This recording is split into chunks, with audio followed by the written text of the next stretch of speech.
तो वैसे साहब, जो बात आमिर साहब ने की, जो डार साहब ने की, जो वाडा साहब ने की, आपको लगता है इमरान खान साहब पे अगर 9 मई का केस चलेगा तो उनके लिए मुश्किलात में इजाफा होगा, उनको डिफेंड करना मुश्किल हो जाएगा कि 9 मई के हमलों के अंदर या उसकी प्लानिंग में वो शामिल नहीं थे, या आर्मी चीफ जैसी अहम सेंसिटिव पोस्ट को कॉम्प्रोमाइज़ करने के लिए ये सब कुछ नहीं किया गया? ये आपके लिए मुश्किल हो जाएगी या आपके लिए मुश्किल नहीं होगी सर लीगली? बिस्मिल्लाहिर्रहमानिर्रहीम। देखिए, पहले सबसे तो मैं आपको मुबारकबाद देता हूँ कि एस्टेब्लिशमेंट ने आपको चुना इस उस्मान डार के इंटरव्यू के लिए, माशाल्लाह।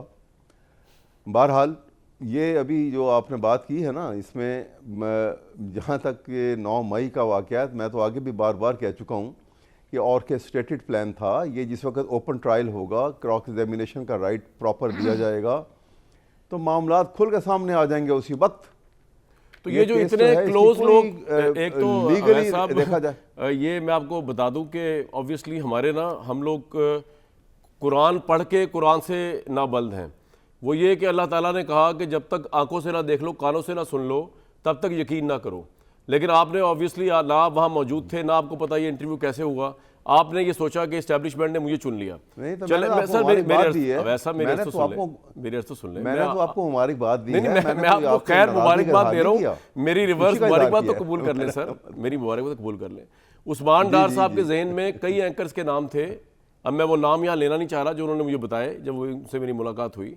और उसमें उन्होंने, क्योंकि मेरा उनसे एक बड़ा दोस्ताना बरादराना ताल्लुक भी है, तो उन्होंने मुझे चुना अपने जहन से भी और कहा कि मुझे उन्होंने इंटरव्यू देने का फैसला किया और मुझसे फिर इस तरह उनका रब्ता हुआ। तो अब इसके अंदर कहाँ से कोई, आपको तो खुश होना चाहिए कि उस इंटरव्यू की बरकत से उस्मान डार चले आपकी पार्टी के अगर अभी रहे या नहीं रहे, इंसानी लिहाज से अगर वो कहीं रुपोश थे, कहीं वो गायब थे, वो मंजर आम पर आ गए, उनकी फैमिली खुश है।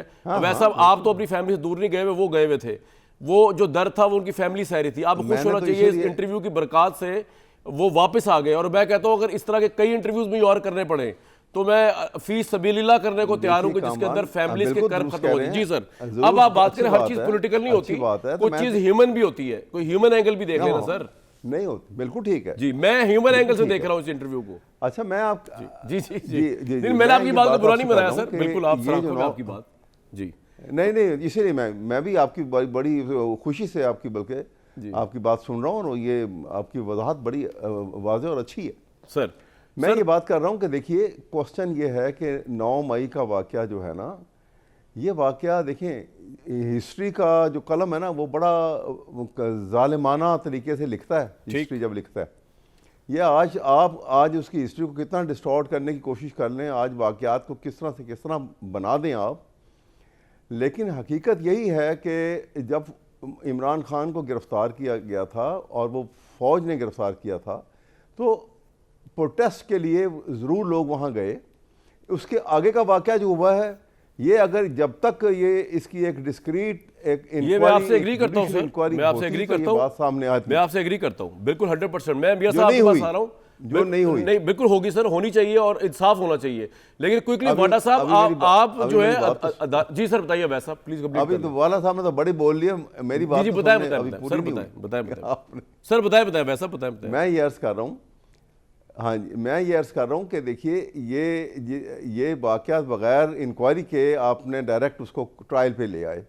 अब ट्रायल पे लाए हैं तो उसके जो वो विटनेसेस आएंगी, वो डिटेल विटनेसेस के ऊपर जब क्रॉस एग्जामिनेशन होगा, बिल्कुल सही, तो फिर पता लगेगा कि जैसे गालिब ने कहा था ना कि पकड़े जाते हैं फरिश्तों के कहे पर ना हक, वाह आदमी कोई हमारा दमे तहरीर भी था, वाह वाह वाह, वो चीज़ सामने आएगी उस वक्त। बिल्कुल ठीक सर, आपका ये पॉइंट आ गया। मैं आ रहा हूँ मियां साहब के बारे में क्विकली। वाडा साहब, अदालत में साबित करना मुश्किल नहीं हो जाएगा आपके लिए?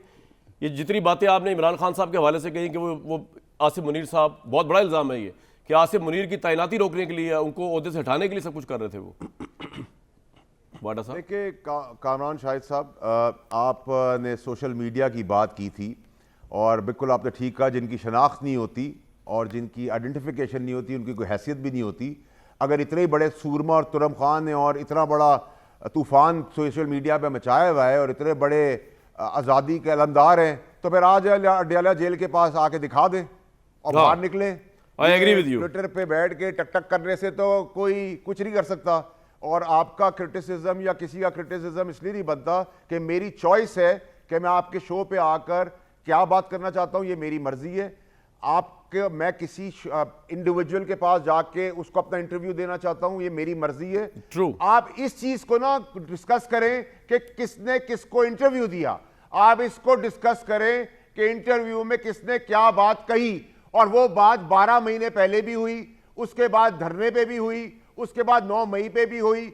आमिर कियानी साहब बैठे हुए, इन्होंने अपना घर का प्लॉट बेचा, हमने हर चीज 14 साल 15 साल इस पार्टी के अंदर की। आमिर कियानी साहब से पूछे, मैंने दौल मिनिस्टर काबीना में भी बातें की, खुल के भी बातें की, कोर कमेटी में भी बातें की, गुस्से से भी की, लड़के भी की। तो हमें क्रिटिसाइज ना करें। जिन भूतों ने और जिन खासों ने और सांपों ने और गटर के कीड़ों ने काम करवाया है उनको गालियां दें। और यहां कतार लगी हुई है लोगों की, जो डर के मारे नहीं आगे आ रहे थे, वो अब सोच रहे हैं कि हमसे हो तो गई ये गलती, बिल्कुल सही सर, गलती का हिस्सा बन गए। अब जिसने कहा था उसको उसके गले में फंदा डाले, और उसके गले में फंदा डाले। तेरह की 13 पार्टियां, 13 की 13 पार्टियों के लीडरों के साथ यही सलूक करना चाहिए। इन 13 की 13 माजी ना भूलें। असल में वाडा साहब को सुनना अच्छा लगता है, मैं ऑन एयर कह रहा हूं, आपको सुनना भी अच्छा लगता है। भले आप मेरे पे जितनी बातें लगाएं, जितनी मुबारक बातें दें, मैं आ रहा हूं। सबसे अब जिनकी हतकल्फी हुई है ना, मैं कोई नहीं लगाता। नहीं सर, मैं, आप मेरे बड़े सीनियर हैं सलाखों में। बाकी बात यह है कि आप समेत पूरी अदालती निज़ाम जो है जिस सिस्टम में चल रहा है, हम सब उस सिस्टम का हिस्सा है, उससे बियॉन्ड नहीं है। ये मेरी बात अगर किसी को समझ आ गई हो तो बहुत बड़ी बात है, लेकिन मैं उससे आगे क्या करूं।